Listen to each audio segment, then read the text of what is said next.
welcome to the SheClicks webinar. I'm Angela Nicholson and I'm the founder of SheClicks and I'm the co-founder of Camera Jabber. First, I have a word from our sponsor. Our webinar sponsor tonight is MPB. This webinar is sponsored by MPB, the most secure way to free up funds from your camera gear.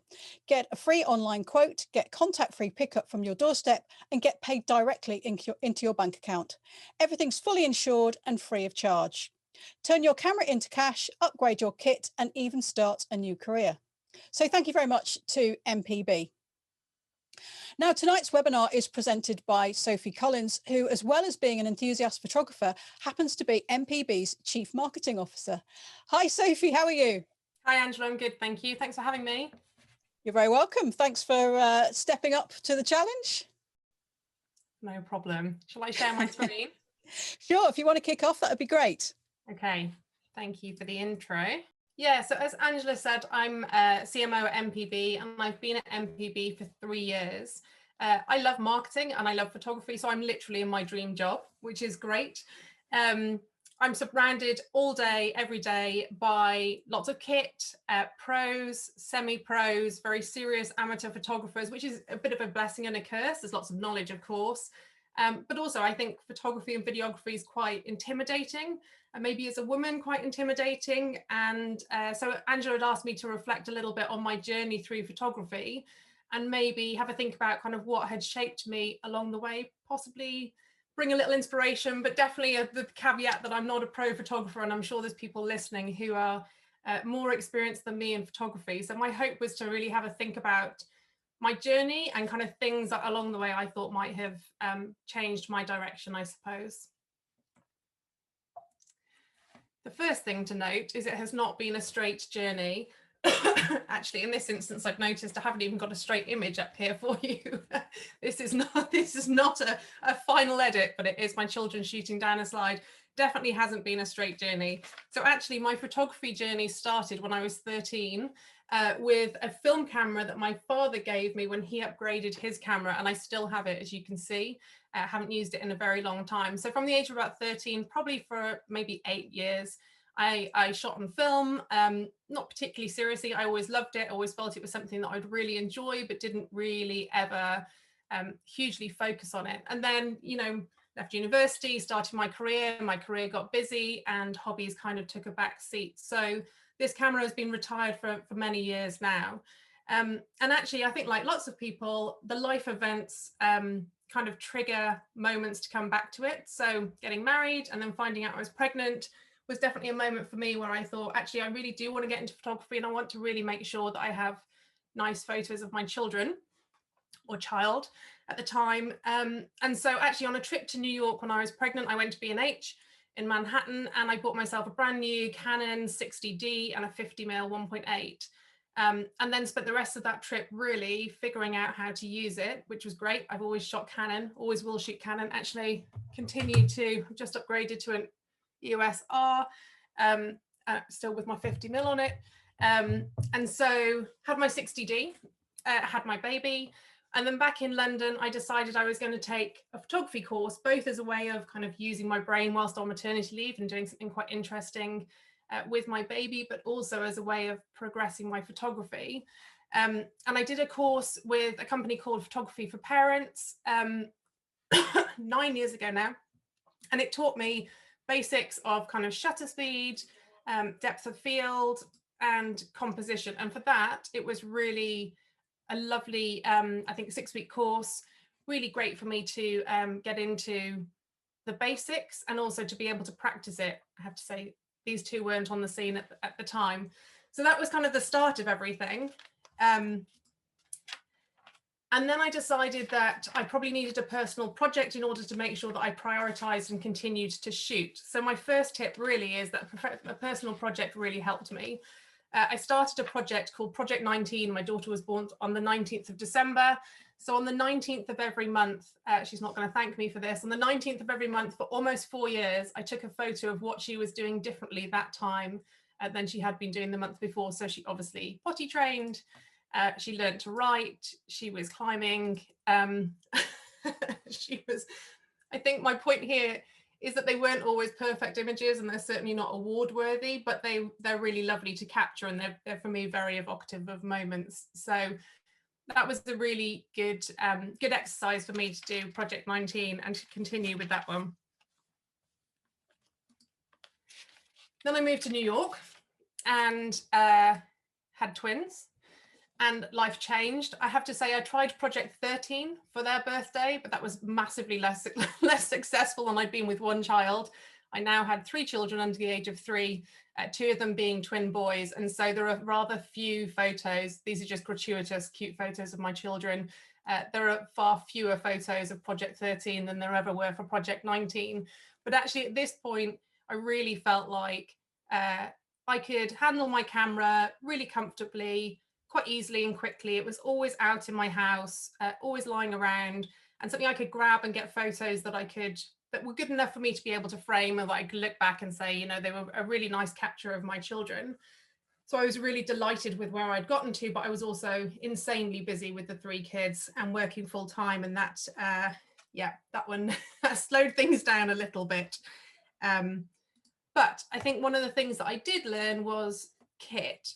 And you don't need to keep adding to kit, because I know at MPB we're a kit retailer, and so of course kit is really important to us, but I think understanding your kit and being comfortable for me was more important than filling the kit bag. And there was definitely a period where you know, maybe late at night when the kids were waking up in the middle of the night and I'm scrolling through retailers, I'm thinking, oh, there's lots of things I could be buying, but actually I wasn't shooting an awful lot during the day because I didn't have a lot of time. I bought a lens, I want to say a 20 to 35 mil maybe. I think I used it twice. I recently sold it to MPB.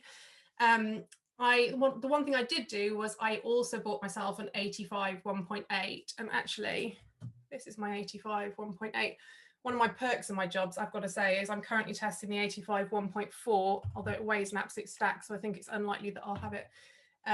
But one of the things I really, really learned along that time was just to not keep adding, because as long as I had new kit going into my kit bag, I was always trying to figure that out instead of trying to shoot. And it was really important to me that actually I was just comfortable and I could grab and I could shoot, and it wasn't really complex. And maybe that would come later on, but at this time I really wanted to be comfortable. So I had my 50 and I had my 85, and I loved it. They were light and they were easy, and they gave me really lovely shots. So with that set up on my 60D, I continued and I got really comfortable with taking kind of regular photos of my children. I love this photo. You know, everywhere you can see me in the background shooting it. Everywhere I went, I took the camera with me and just, you know, captured things of them growing up. And that was really important to me. That's why I'd started photography. So I think that's really important, is understanding what kind of works for you in terms of kit, and not necessarily always looking for the new thing to add in, because I think it takes away from the actual taking of shots sometimes. The third thing I did was learn Lightroom. And I think Capture One is probably also a favorite. There's lots of editing suites at the moment, but I think one of the things that really struck me, I think somebody told me this in actual fact, is comparing yourself to anybody else's images you see. If you're not editing, just doesn't work, because everybody else is editing, and that made a real difference. So learning Lightroom and becoming familiar with it really helped me take my images from something where I was like, oh, it's nice, but a little bit disappointing, and I've definitely seen better, you know, baby's eyes, which are popping blue, or a color being picked up, or a really lovely conversion to black and white, something like that. So learning Lightroom actually made a really big difference to me as well. And actually, when I look back on these now, I'm not entirely sure, sorry, hold on. I'm not entirely sure that I would still edit them in the same way. These are a few years old. But this one, for example, was a really messy background. It had air conditioning units and cables and all sorts of things. And it was a really disappointing image for that. But after a bit of work, managed to clean it all up. And actually, we have this one on our wall in our hall now at the moment. And just being able to kind of bring out the colors. This one's maybe a bit oversaturated now I look at it again, and capture some of the light. And that was all really from learning to use Lightroom and learning to kind of understand things like converting to black and white. My fifth thing, so at this point, I'm pretty comfortable with shooting with the kids, kind of out and about and snapping. The children are growing up a little bit. I've got a little bit more time, and I felt I really wanted to push myself. And I was in New York, so I was studying at the ICP, the International Center for Photography, as an evening course, which I did for about 2 years. And I really, really can't stress enough how much my photography leapt forward from being in that kind of structured environment, both in terms of regularly shooting, which you know, like a personal project also does the same, and lots of people on here I think also shoot with 52 frames and that kind of challenge. But by going to actually study, you were getting professional critique and learning how to take the critique, learning to shoot to a brief, which is something I hadn't done before. And I think that really forces you to shoot something that's maybe outside of your comfort zone. So we had a couple of different projects. One of them was color. And this is, you know, the results of the color ones were, for me, quite interesting, actually, because color still catches my eye, but I really didn't hugely, I suppose, find that I loved particularly looking for colors. Maybe I interpreted it differently, but color was one of them. Sorry, my mouse is skipping on. Looking up was one of our briefs. So this is all about, you know, being in New York and looking up at the buildings. Again, you know, I think there's lots of really beautiful architecture photography in it, and it's not really for me, but really important that you're sort of forced into that, and then you get critique and you can see how you can improve on those images. What I got to was actually feeling like, and I still have this, Angela and I were just talking about imposter syndrome, and being in an office full of professional and semi-professional photographers who exhibit their work and talk about bodies of work. Actually, I found photos of my children don't feel like a body of work to anybody but me, of course. They feel like snapshots. And in order to feel like I was taking photography seriously, maybe, it felt like I needed to have a body of work. And one of the things that my course at the ICP did was give you a final project to work towards. Lots of different briefs around that, but effectively a sort of 3-month period to shoot different things to your brief, and then to present it as a final body of 10 images, which I did. I wandered through a few different ones. I tried band photography, mostly because my husband was playing in a band. I have to say that is not for me at all. I am neither comfortable with the really loud music, nor the poor lighting, nor the constant movement around. So this is a lovely shot of Kevin, but probably not going to be my future photography direction.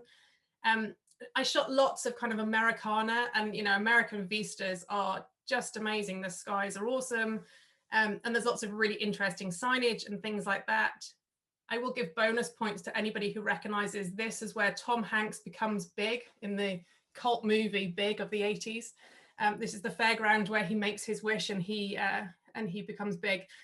So lots of really lovely and interesting architecture. Again, it didn't really hugely work for me. I kept shooting. I shot a little bit in Utah. I have to say, this was for me really important as a female photographer. I have never been so scared in my life as when I was here, and you can see there's absolutely nothing around, and a huge pickup truck with 2 men in it came down the road and slowed down as they came past me.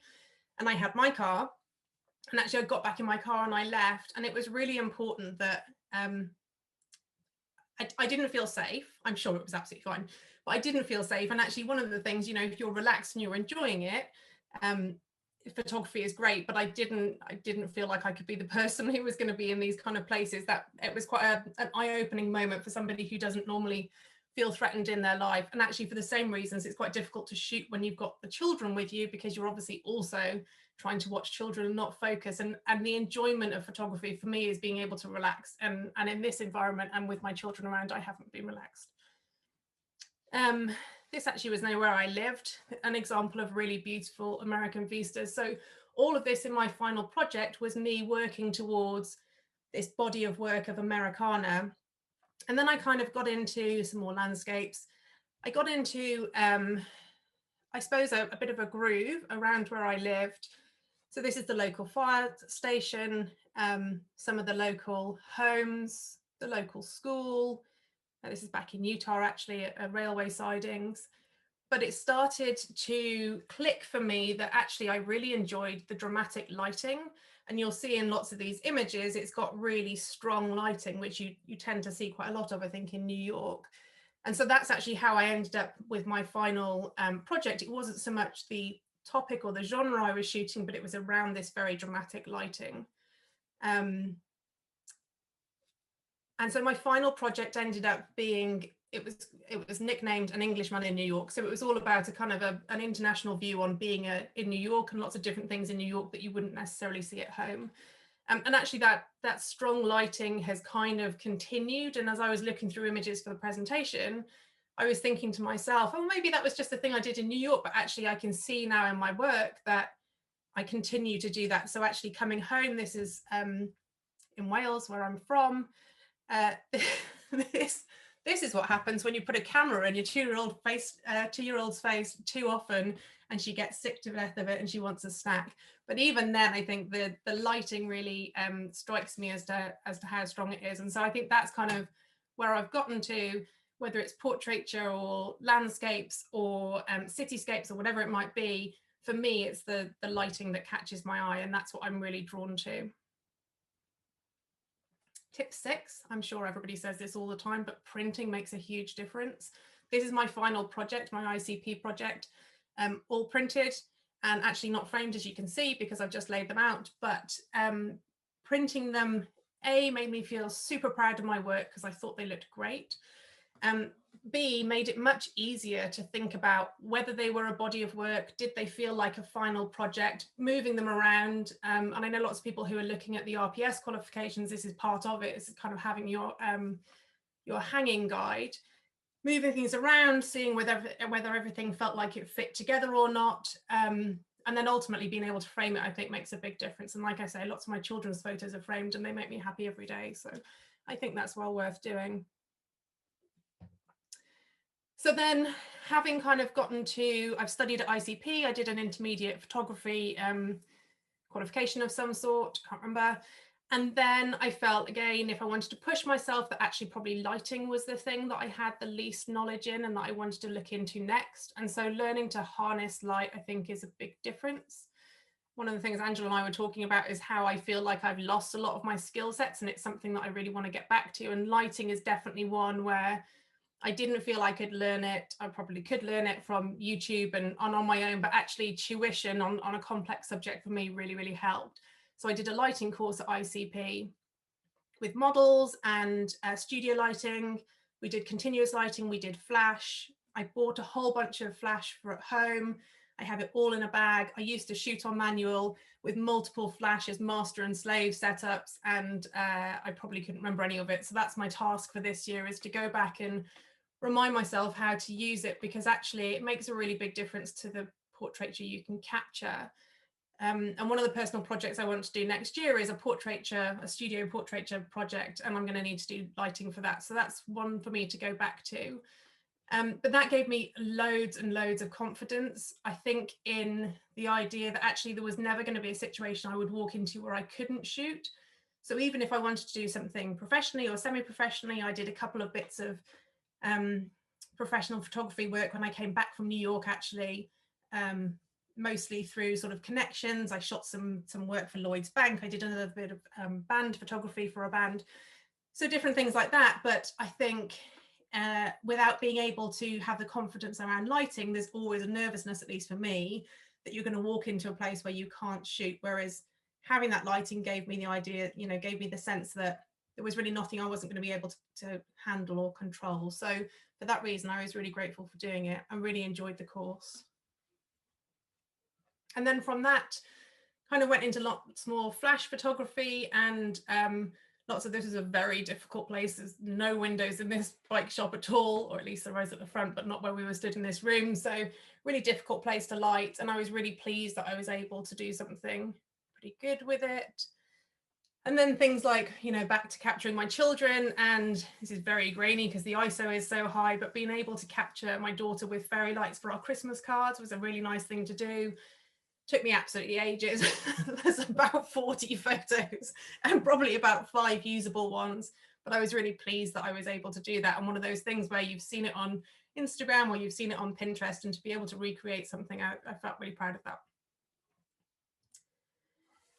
And then my last one really is not to be intimidated. And I think it's quite, I think photo and video is quite an intimidating field, because it's quite male dominated, both professionally and amateur.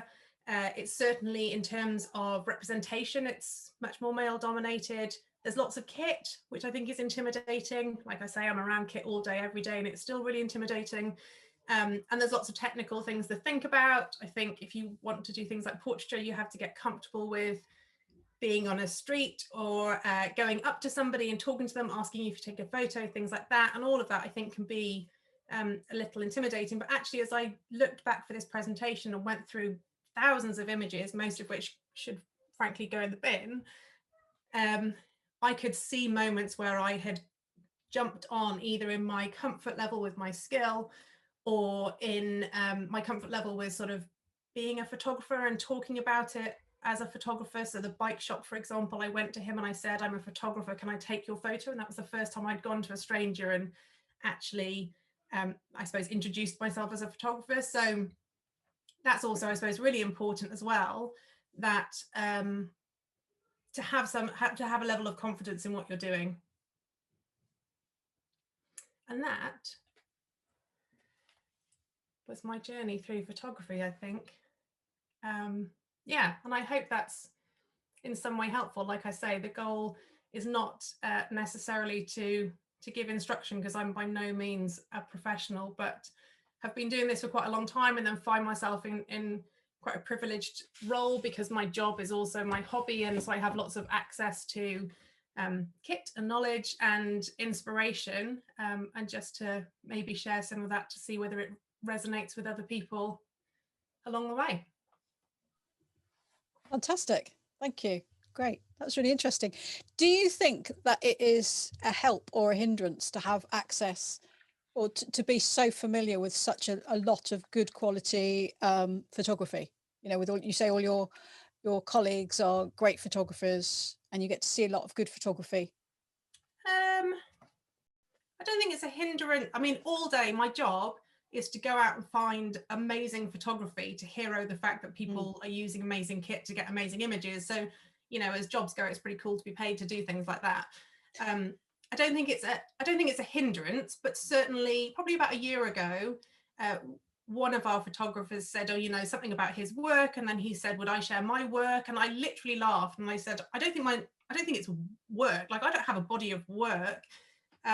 And then there was a whole debate about whether or not it was a body of work. And actually the difference, I think, probably was just, the difference was probably just confidence. Yeah. Okay. It's just, I was thinking about a friend of mine who takes some really nice food photographs, but she feels that they're not great. But from her background, she is completely immersed in, or has been immersed in, really high quality photography. And I feel that, you know, she's not allowing herself to go through that learning process in quite sort of the same way that somebody else might, you know.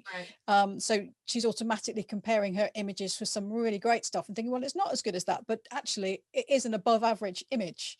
And I was meaning from that point of view, really. Oh yeah, and in which case, massively intimidating.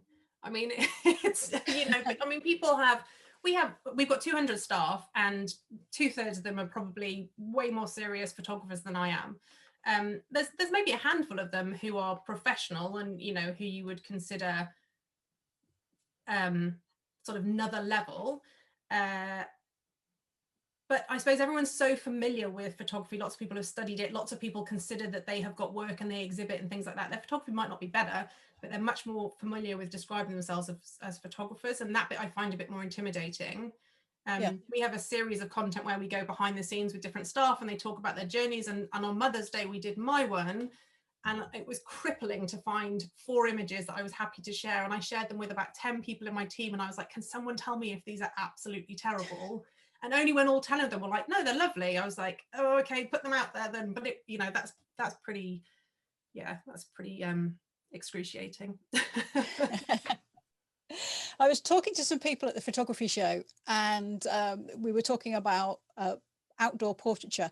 And one of the questions came in, and we were talking about whether you take out a lot of kit or whether you take out just, you know, one camera and one lens. And obviously there were pros and cons to each, but sometimes, and I think it must be particularly true in your case, you might have to sometimes just like shut the door to MPB because you've got so much access to so much kit. You just like, get to know what you've got and work with those lenses. I think so. I mean, even before MPB, that was a real learning. I was definitely in a stage in New York where I had more time to think about photography than I did to shoot. And so I would be like, oh, I found an article that says this is an amazing lens, I'd buy the lens. And then I wasn't shooting anything. And I really, when I moved to MPB, it took me a while to get over it because I felt quite emotionally attached to some of the kit I'd bought. But once I was like, I actually literally never take this out of the house. Why is it in my cupboard? I felt, and now I feel much better. My 50 and my 85 is fine. I'm having a look at different 85s, but it weighs a ton. I can't imagine it. I think if you're going to shoot, so some of the photos of my children in the park where they're on kind of a big stone step, I took them and I put them in the park and I shot. All my kit was down next to me in a big bag. But lots of other ones are just, we're going out anyway for a walk and I'm taking my camera and then I just take bare minimum. I'll take my 50mm and that'll be it. Yeah. I find it quite interesting that you've gone straight for prime lenses, because a lot of people are automatically need to go for a zoom lens and then you know, you've got a bit more flexibility, but you've gone for primes. Yeah, I'm not sure that that's a great idea, actually. I was thinking this the other day as I was running around trying to get a shot I wanted.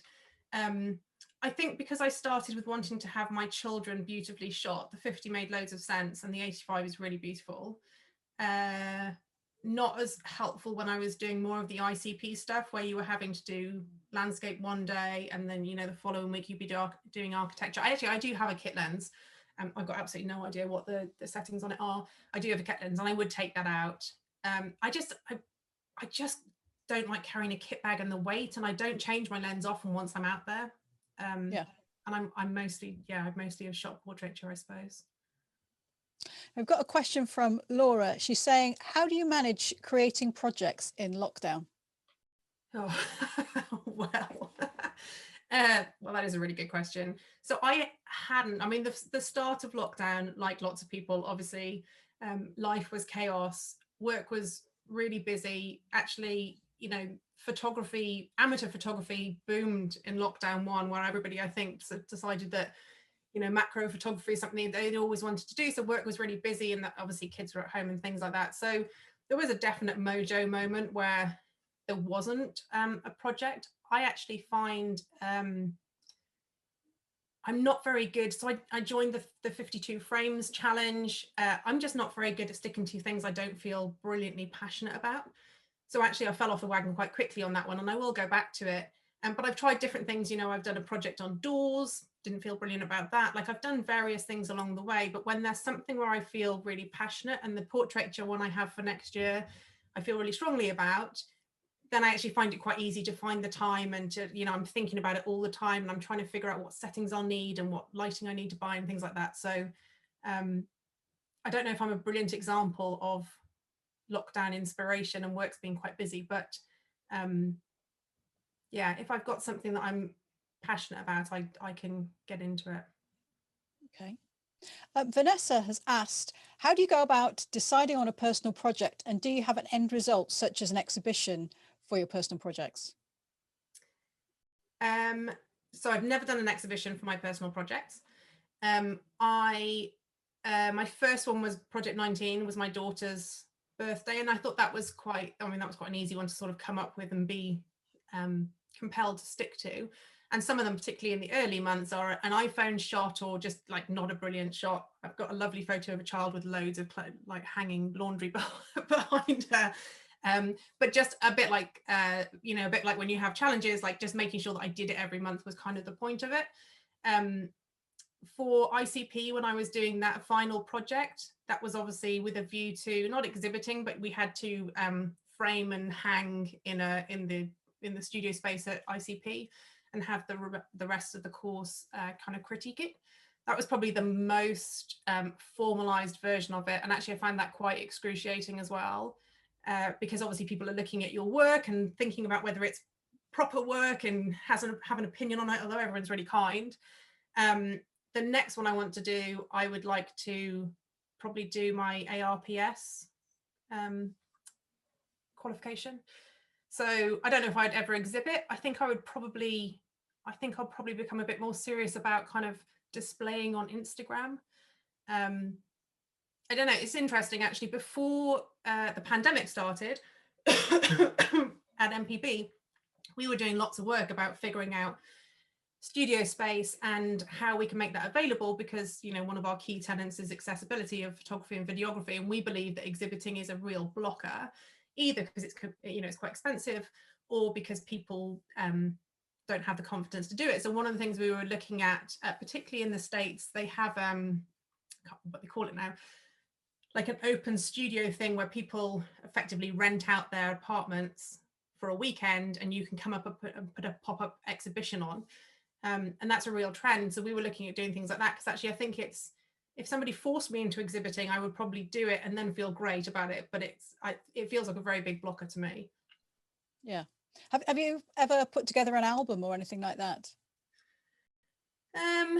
Yeah, I mean, I have. I shot my dad's 70th birthday and I printed it into a book, things like that. I really enjoy the editing, both in terms of editing the images and then editing them into a story.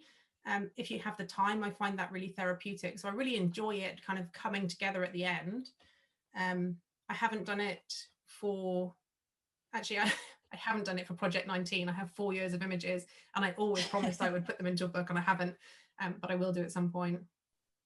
So the photo of your daughter, I think she was at a dance studio, and you said that you'd got that on the wall. That wasn't kind of like an end point that you had in mind. It was, you grew to love it enough to want to put it on the wall. Yeah, I just shot loads and loads and loads of you know, like everybody, I thought my 3-year-old daughter was insanely cute, particularly in a ballet tutu.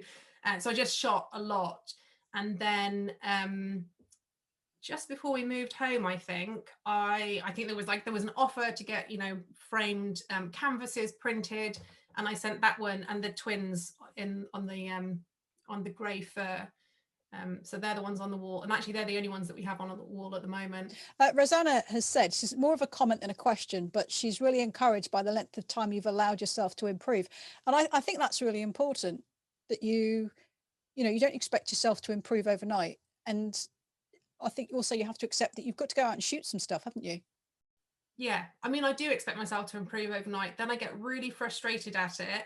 And then I have this whole journey of seeing images I'd like to be able to capture, thinking I can, realizing that my skill level isn't there, getting really frustrated and demotivated.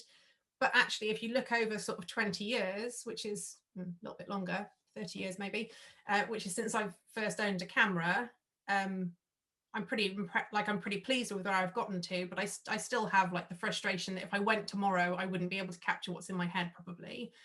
But the studying made huge differences for me. The baby course, which was just literally 6 weeks, I think, and just the basics, but even so, that gave me the confidence. And then the ICP study made a huge difference. Okay. Now we've got a kit question for you. I don't know how you feel about that.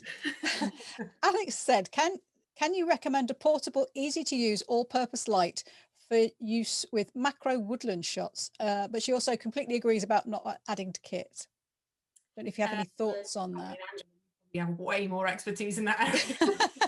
Well, my first thought was, if you're looking at macro and woodland, then something like a Manfrotto Lumimuse little battery operated, they're kind of, I'm holding it like that, it's it's kind of about the size of a GoPro, if you know what size one of those is. I did have one on my desk, quite small. Think big box of matches, maybe something like that. Or maybe a Rotolight, which is a bit bigger and a little bit more expensive, but it's a bit more versatile, a bit more powerful probably. So maybe have a look at those. They could be right. And the thing about those is they're both constant lights.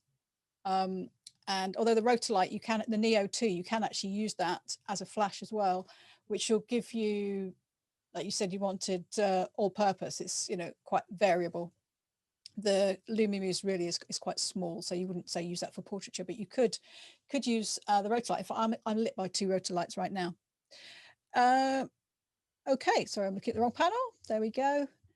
Sarah says, do you use the camera on your phone regularly? I mean, I do snaps of my children that I kind of stick onto my Instagram. I have 2 Instagrams, incidentally. I have my not very well used at the moment photography one, and then I have my home one, which is kind of snaps of my kids. So I use it for that. But I don't, I really enjoy using my camera. So for me, if I'm going to go and take a photo that I want to I don't know, in my head I've always got this idea that, is it going to be good enough to go on the wall as a kind of benchmark? I would always do that with my camera, I think. Although that said, my husband has the new iPhone camera, which is amazing, and I would consider upgrading my phone. But even then, for me, such a huge chunk of the joy of the image is the taking of it. And I used to shoot fully manually on my camera, and that's, in the baby fog of having the twins, has become quite rusty, and that's something I want to get back to. But that's like the yogi of taking the image is such a big part of it that I just, for me, it's the iPhone wouldn't replace that. Okay. Amy's got an interesting question. When your hobby is your job, how do you remember not to treat everything like work? Well, that is a good question. I suppose because my job is marketing, I'm lucky that I'm within the environment of photography, but actually my job every day is the marketing side of things. If I was a photographer, so we have in-house photographers whose job it is to shoot images that we share on Instagram. If that was my job, I think I would struggle more. So I don't find myself particularly, I don't do any photography at work of my own. I'm quite often directing shoots or discussing, brand guidelines around imagery and things like that, but I actually don't shoot that much. I think it actually just benefits me because I go to a warehouse. I mean, it is like, I don't know if you've been down there, Angela, this huge warehouse just full of kit. It's kind of like a playground. So it's great because there's always something new. People are always talking about it. There's loads of people with loads of expertise. So if I had a lighting question, somebody would be able to answer it. And then, I do have the opportunity to sometimes test some of it, things like that. So it's, I think it benefits me more than it's a challenge for me. Just sound like it's a place I need to visit. Yeah. Sarah saying she's assuming that the sewing machine and beautifully organized cottons are yours. Are you planning to make costumes or props for your next studio project? Oh God, that's a really interesting question. So my other hobby is sewing. And in the last year, I know the pandemic is obviously has been very challenging for lots of people, but I've always traveled quite a lot with work. And so the stopping of traveling has made a really big difference for my hobby time and my family time. So I don't normally make costumes. I have been known to make some costumes for the kids that I shot them in when they were little, sort of tutus and things like that. But they're two quite separate things. My portraiture actually going forward is probably unlikely to be hugely clothed. So there's I don't think I'll be making costume. Only beautifully organized because they weren't beautifully organized, and after about 3 months of lockdown it was driving me so crazy on Zoom that I had to go and color coordinate it. Yeah, I think the lockdown had that impact on a lot of people. Suddenly things got organized that didn't need to be organized, or maybe they did.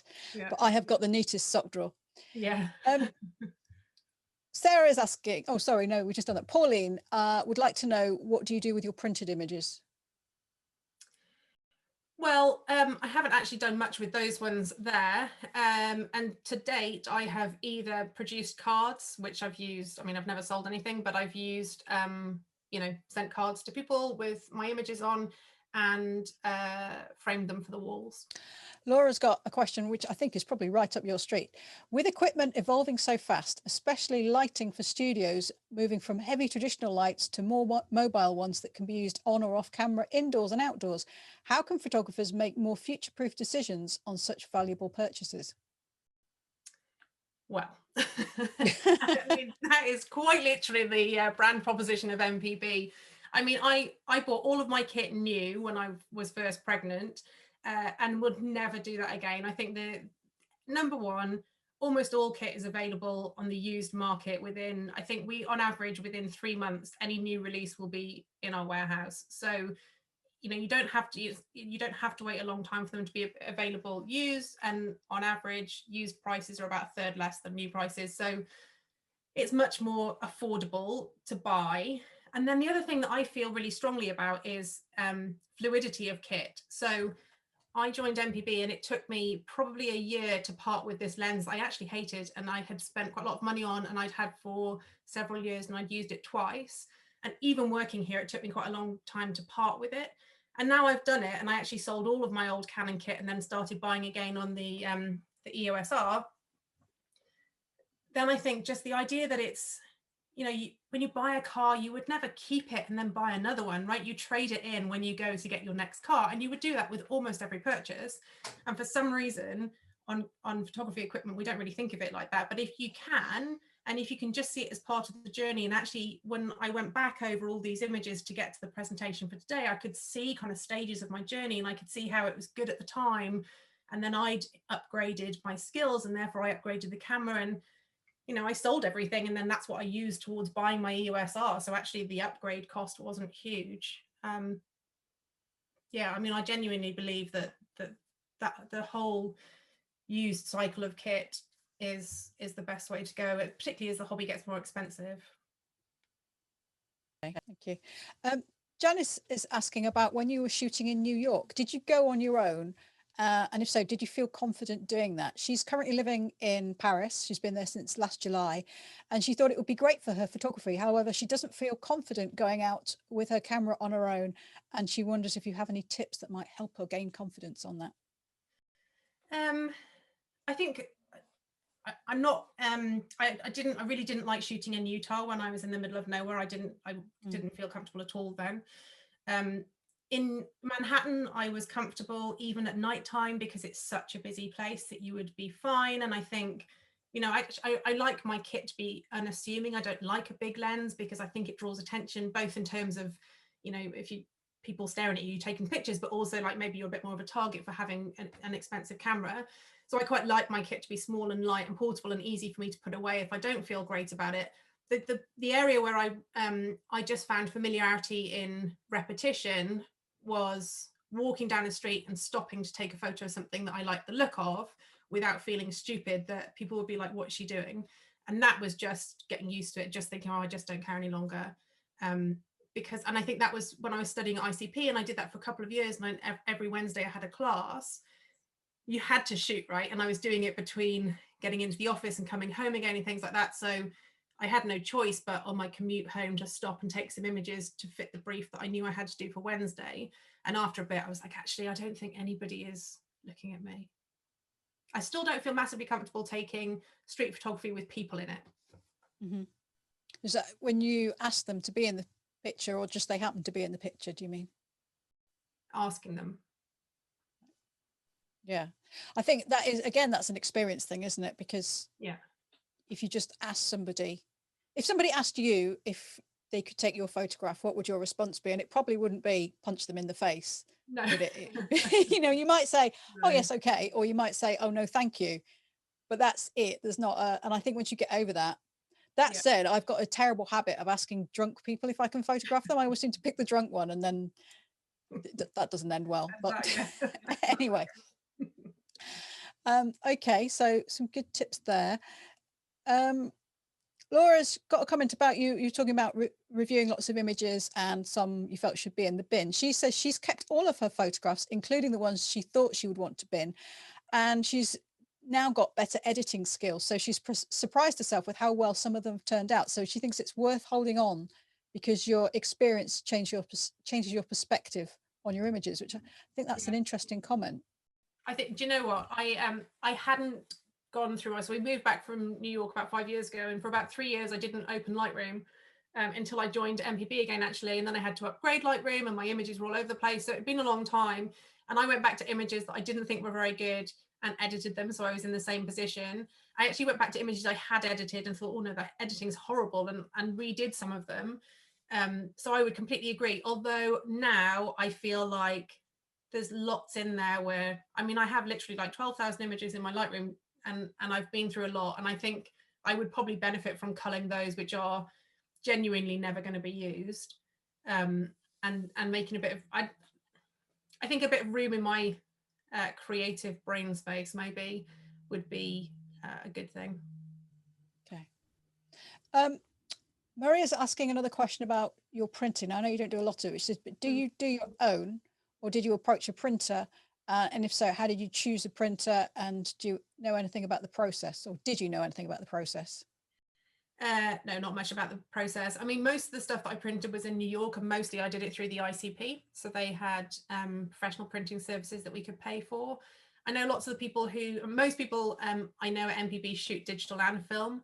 and obviously film shooting, they will either develop their own or they'll go to professional printers. I think my takeaway from that is by recommendation they'll use printers because there's good and bad experiences. Seems like, you know, we're based in Brighton, it seems like there's a couple of printing shops in Brighton where everybody trusts them and everybody goes, and once you've got somebody you're happy with, you go that route. I looked actually at getting a professional printer at home, and actually got to a point where I thought for the cost of it I'd be better off just printing the images that I really love, but maybe in the future I'd change my mind. Okay, thank you. Someone is asking, from a marketing perspective, could you advise whether it's best to have several Instagram accounts for different types of photography, landscape, macro, wildlife, etc., and a separate one for personal images? How is it best to organize images on Instagram, do you think? So I personally think separating professional and home is a good idea, and that's what I do. I think if you're a professional photographer, even though people will recognize that there's sort of snaps mixed in there, it's just I think it's just better. And I think if you're a professional photographer who's got different genres, then separating those out is also a good idea, because if you're, you know, if you're shopping for a wedding photographer, then you want to know that this person's an expert within wedding photography. Instagram's an interesting one, I think, in that curating Instagram is really important, so that if people join, you know, if they follow you, then they know what to expect in terms of kind of look and feel and quality. I think there's maybe a little over obsession with the idea of the grid. Most people don't view it on a grid. Most people view it as a feed. So I don't think it really matters. I think regular, fresh content, which is of a certain look and feel that people have basically signed up to, I think is the most important thing. Julie says, did you sell your original Canon lenses and buy new ones for the EOS R, or did you buy an adapter and keep some of the EF lenses? She's about to upgrade her Canon 70D. Well, this is an interesting one. I sold all of my EF lenses along with my 60D because I was moving to the Sony system. Thinking about it, I did not do this in the right order. Then I tried the A7R2 and A7R3, again, kind of perk of the job. I got to try out that over several weeks. Didn't love them and decided I just couldn't leave Canon. So I bought back my EF lenses and I bought the EOS R and I bought the adapter. For a couple of reasons. One is the range of RF lenses isn't there. The price is a bit crazy, I believe. And I just don't need them for the level of photography that I have. So I shoot with the adapter. You can probably see it on here, the adapter. You see that? Oh, yeah. The adapter's here. It makes no difference from what I can gather to image quality, weight. I suppose it would be a little bit lighter without it because the EOS R is lighter than the 60D, I think. But it makes absolutely no difference. And then you have the back catalogue of lenses. I would love at some point to go and buy an RF lens in the one that I, you know, in whatever would be my chosen special lens, I suppose. But at the moment, for me, you know, the fact that I can access EF lenses at, I don't know, I think my 50mm was like 150 quid or something. That's really compelling. And the adapter doesn't bother me in the slightest. Yeah, I think the thing is, like you say, that the RF mount is still really new. So they're kind of cherry picking which lenses to introduce. And I think with the R5 and R6, because they're going for more high end market, they tend to be pretty expensive, or they're trying to prove the worth of having that big amount. Yeah. So they're bringing out more flashy lenses. They've published recently, right, that they will 80% of their EF lenses will be made as an RF within 2 years, maybe. In which case, I think prices will change, and there'll also be more RF lenses used on the used market. Yeah. So I think in a couple of years I may well change my mind, but for now it's really made no difference from what I can tell to any of my images. Yeah, I haven't seen that figure. I mean, there's a lot of EF lenses. That's quite a turnaround, to 80% in 2 years. Well, maybe I got my numbers wrong on how long they were going to do it, but they definitely published recently their intention to basically duplicate the EF range. Fantastic. Okay. Pauline is asking what you think about photo storage on photo sticks. I don't know if that's something you're familiar with. There are some that collate all of your photos off your laptop, etc., and can even deal with duplicates. Yeah, I've seen quite a few of those advertised. Do you know, when I was, as part of the ICP intermediate course, they taught a whole kind of workflow for images, and that was so helpful. I thought it would be really boring, but actually so helpful. So my workflow is I come home, take the card out, put it into my Mac, upload everything into Lightroom, naming convention with all of my folders, and then I go back to them later and I have kind of a workflow for processing and favoriting and things like that. And that's really helpful. So actually, whenever I see one of those, I don't know much about it because I've never used one, but whenever I see it advertised, I feel like that'll be really useful for somebody who, you know, has lots of different images that they're maybe not, you know, they're not, it's not a hobby enough that they're actually kind of always putting it in one place. But mine's quite well organized. The biggest problem I've had really is kind of size of storage and just making sure that I've got backups and things like that. But my quite geeky husband sorted it out, and so now I'm, as far as I know, we're all good. We could burn the house down and I've still got my pictures, so I think we're all right. So he sounds like a useful person to know. Yeah. My concern with those photo sticks is that it would be the capacity, same as you. You know, if you're not taking that many shots, then that's probably okay. And if you're not really au fait with where your images are being stored, then it's probably quite handy. But I'd be inclined to go with something like a hard drive that you, and then put all your images on there in the first instance, and then have something like a Backblaze account, which I think is about a $5 or something less a month. And then you can back up everything to the cloud, and it's really easy to get stuff back, and just then you're nice and safe. Everything's there. It doesn't do stuff like sort out duplicates, but if you start organizing your photographs so you know where everything is, then you can do that yourself, really, can't you? Yeah, and Lightroom deals with it really nicely. They you know, it creates versions if you've converted to black and white and things like that, but it organizes it pretty nicely. Laura says she lives in Ireland and she'd like to know how you're finding the effect of Brexit on delivering products and people not in the UK selling gear. So we, our plans were to open a Berlin office before the Brexit announcement, actually, and before the pandemic.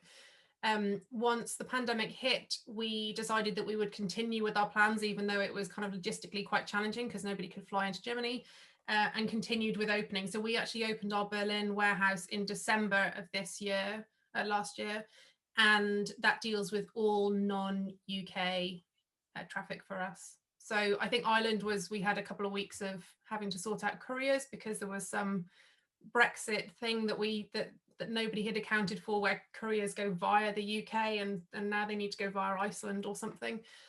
But broadly, our growth has continued because we were always planning to open Germany, and we've just moved all non-UK transactions to that operation. Okay. Joy says she bought an Olympus Micro Four Thirds camera 5 years ago to use alongside her Canon DSLR. She never used her DSLR kit again, so she sold it on MP a year later, sorry.